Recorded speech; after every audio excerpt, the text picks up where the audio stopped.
கலியுகத்தின் இறுதியில பூமியை அதோட இருளின் உச்சிக்கே கொண்டு போக காரணமாக போற அசுரன் தான் கலின்னும், அவனை அழிச்சு இந்த பூமியை இருளிலிருந்து வெளிச்சத்துக்கு கொண்டு போக போற 10வது விஷ்ணு அவதாரம் தான் கல்கின்னும் ஹிந்து இதிகாசங்கள்ல சொல்லப்பட்டிருக்கு நண்பா.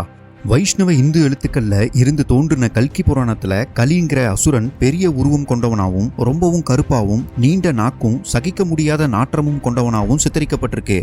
மேலும் கலி அசுரன் சூதாட்டம், மது, மாது, கொலை, கொள்ளை போன்ற தப்பான செயல்களில் ஈடுபட்டு பூமியில இருக்க அத்தனை மக்களையும் இப்படிப்பட்ட தீய பாதைக்கு கொண்டு போக துடிக்கிற ஒரு அசுரன்னு சொல்லியிருப்பாங்க.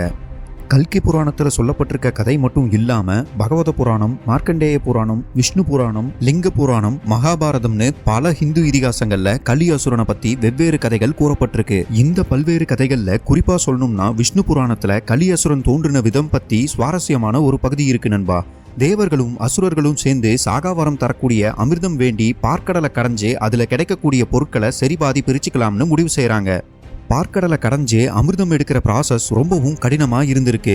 தேவர்களும் அசுரர்களும் மந்திரமலைங்கிற ஒரு மலையை மத்தாகவும் சிவபெருமான் கழுத்துல இருக்க வாசுகிங்கிற பாம்பை கயிறாகவும் கொண்டு பார்க்கடலை கடைய தொடங்க ஒரு கட்டத்துல ஹாலகாலம்ங்கிற ஒரு கொடிய விஷத்தை வாசுகி நாகம் கக்க தொடங்குது.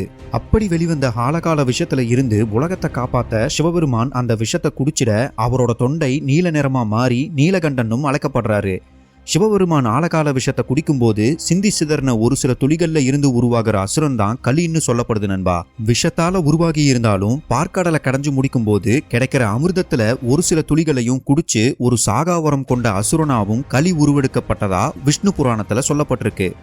பொதுவா கலி அசுரன் ஒரு நிலையான உருவம் இல்லாதவனாகவும் அந்தந்த காலகட்டத்துக்கு ஏற்ப தன் உருவத்தை மாத்திக்கிட்டோ இல்ல வேற ஒரு மனிதர்களோட மனதை ஆட்கொண்டு பூமியில தோன்றி பல தீய செயல்கள் செஞ்சு வந்ததா நம்பப்படுது நண்பா.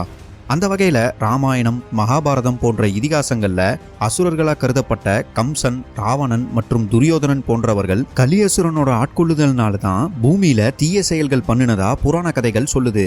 இப்படி ஹிந்து புராண கதைகள்ல கூறப்பட்டிருக்க கலி அசுரனை பத்தி the international journal of Indian சைக்காலஜிங்கிற நிறுவனம் Kali the Asura the human like manifestation of the non ஹியூமன்னு ஒரு ஜேர்னலை வெளியிட்டிருக்காங்க. இந்த ஜேர்னல்ல கலி அசுரனை மாடர்ன் டேஸ்ல வாழ்ந்த சீரியல் கில்லர்ஸ் கூட ஒப்பிட்டு எப்படி ஒரு ஹியூமன் கலி அசுரனை மாதிரி ஒரு நான் ஹியூமனா மாற முடியுதுன்னு டிஸ்கஸ் பண்ணியிருப்பாங்க. மேலும் உலக புகழ்பெற்ற நியூராலஜிஸ்ட் சிக்மண்ட் ஃப்ராய்டு சொன்ன மனிதர்களுக்கு இருக்க இருவேறு உள்ளுணர்வுகளான லிபிடோ மற்றும் தெனட்டோஸ்ங்கிற உள்ளுணர்வுகள்ல கலி அசுரனை தெனட்டோஸ்ங்கிற உள்ளுணர்வு கூட கம்பேர் பண்ணியிருப்பாங்க நண்பா. சிக்மண்ட் ஃப்ராய்டு சொன்ன 2 மனித உள்ளுணர்வுகளான லிபிடோ மற்றும் தெனட்டோஸ்ல லிபிடோங்கிற உள்ளுணர்வு மனிதனை நல்லபடியா வாழ்றதுக்கான பாதையை நோக்கி யோசிக்க வைக்கிற உணர்வுன்னும், தெனட்டோஸ்ங்கிற உள்ளுணர்வு அழிவுக்கான பாதையை நோக்கி யோசிக்க வைக்கிற உணர்வுன்னும் சொல்லப்படுது. ஸோ தெனட்டோஸ்ங்கிற உள்ளுணர்வு அதிகமாகும் போது மனிதன் தீய பாதையில போவான். அண்ட் அதுதான் கலி அசுரனோட பாதை.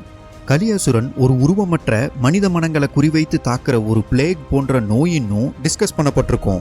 டிஸ்கிரிப்ஷன்ல இந்த ஜேர்னலோட லிங்கை தரேன், டைம் கிடைச்சா அதை படிச்சு பாருங்க. இப்படி டார்க்னஸான கலி அசுரனை அழிச்சு லைட்னஸை பூமியில உருவாக்கி கலியுகத்தை நிறைவு செய்ய போற கடவுள் தான் கல்கின்னு நம்பப்படுற ஹிந்து புராண கதைகளை தழுவி தான் கல்கி 2898 AD படம் உருவாகி இருக்கு. இந்த படம் வெளியாக போற இந்த தருணத்துல கலியுகம் மற்றும் கல்கி அவர்களை பத்தின ஒரு இன்ட்ரோவை இந்த வீடியோ உங்களுக்கு கொடுத்துருக்கும்னு நம்புறேன். கலியசுரன் கிட்ட இருந்து இந்த உலகத்தை காப்பாத்த கல்கி அவர்களுக்கு பல உதவிகள் தேவைப்பட்டிருக்கு.